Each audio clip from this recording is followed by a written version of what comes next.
তারপর আমাদের বলতেছে যে এখন যে স্বপ্ন যেহেতু আমরা যদি পরীক্ষা দিতে পারবো বললাম। তারপর আমরা এই যে 5 মাস আগে আমরা যে টাকাটা দিচ্ছি পরে আমরা টাকা দেওয়ার পর আমরা যে প্রাইভেট করছি যে মাসে মাসে টাকা দিচ্ছি আমরা তো আশা নিয়ে করছি যে আমরা পরীক্ষা দিব আমরা রেজাল্ট করবো, বাবা মার খুশি হবে, আত্মীয় স্বজনরা সবাই টাকা দিয়েছে আমাদের রেজাল্ট দেখার জন্য। এখন যে আজকে কয়টা দিন থেকে যে পরীক্ষা আছে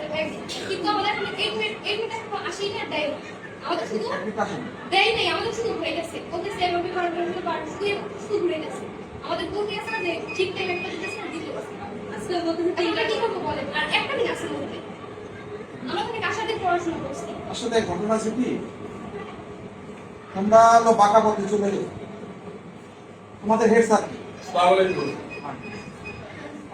এই জিনিসটা বসো,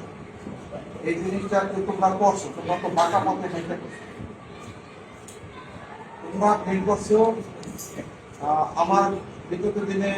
গত বছরের রেজাল্ট ম্যাক্সিমাম খারাপ। আমি তোমাদের সেই জানুয়ারি মাস থেকে নভেম্বর মাস পর্যন্ত আমি বলছি তোমরা কিন্তু টেস্টে এলাও না আমি এটা কথা কিন্তু যদি এলাও না তোমরা তো এখন কোন সারে কি করছে না করছে তোমরা আসবে আমার কাছে, তোমরা আগে ব্যর্থ হয়েছো, তোমরা তোমরা পাস করো না। এখন তোমরা কার কাছে এই আমি এই যে প্রথম শুনলাম যে সোহেল স্যার এবং আকিব নুরালো টাকা পাচ্ছে, নুরালো টাকা পাচ্ছে এই শুনলাম এই সাংবাদিক ভাইরা আমার কাছে বলবে আমি আচ্ছা প্রতিষ্ঠানের বিশাল বদনাম হয়। আপনারা কথা বলছেন যে অ্যালাউ করি নাই বাস ওকে এরা আবার টেকনিক করে এটা করাবে কে জিনিসটা কোথায় আজকে গার্জিয়ানরা আজকে মেয়েদের এদের কি অবস্থা হয় এদের ভবিষ্যৎ সাবজেক্ট করে কথা বলে তো যে টাকা পয়সা দিয়া ই করছে আবার প্রাইভেট করছে সাবজেক্ট নিয়ে আজকে যদি অ্যালাউ না হয় তাহলে ওদের পরিস্থিতিটা কি হয় এই মেয়েদের বলেন। আসলে আপনার কি এনারা কোথায় যেতে হয় পাকা পথ পাকা পথ আমি এত প্রপার লাইনে যায় না। ওই যে আমি ওই যে রাজনীতি মামলা আমি ছিলাম ওর ভিতরে পরে আমার ওই টাইমে যে পরিস্থিতি গেছে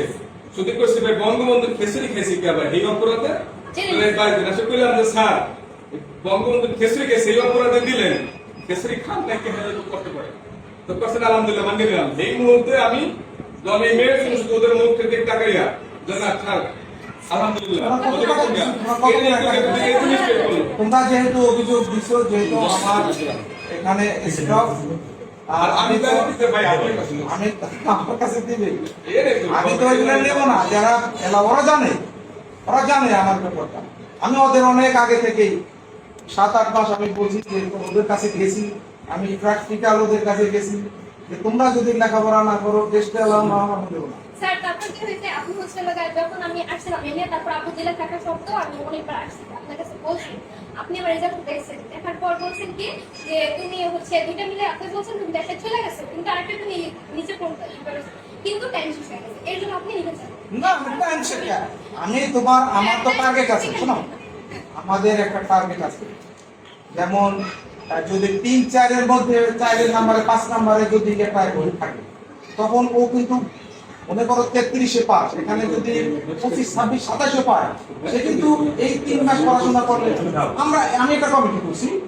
সেটা 3-4 নম্বরে যারা শর্ট পাইছে আমি নিয়ে নিচ্ছি। আর তোমরা তো অনেক পিছনে, আমি যারা পিছনে থাকি আমি বলে নেই আমি নেবো কেন আমি তো আমাকে গভর্নমেন্ট থেকে চাপ আছে, আমি করছি সরকারি আইন মোতাবেক। তোমরা যে এই যে গোপনে টাকাগুলো আমার শিক্ষক ঠিক আছে তোমাদের অভিযোগটা ঠিক আছে, আমার শিক্ষক কেন করলো এই আমি জানলাম। এখন তো আমার মানে তাদের আমি ডাকবো কিভাবে এই 2 নম্বরের জিনিসটা করলো সেটা আমি বলবো। তোমরা কজন আছে এই লিস্ট দাও এবং কত করে টাকা দিচ্ছ এটা আমার কাছে লিস্ট দাও, আমি দেখি ওদের ব্যাপারটা আমি দেখবো কেন এই একটা শিক্ষা প্রতিষ্ঠানে আমি বলি একটা শিক্ষা প্রতিষ্ঠানে ওরা মাসুম বাচ্চা ছোট ছোট ফের গুরু মানে পড়াশোনা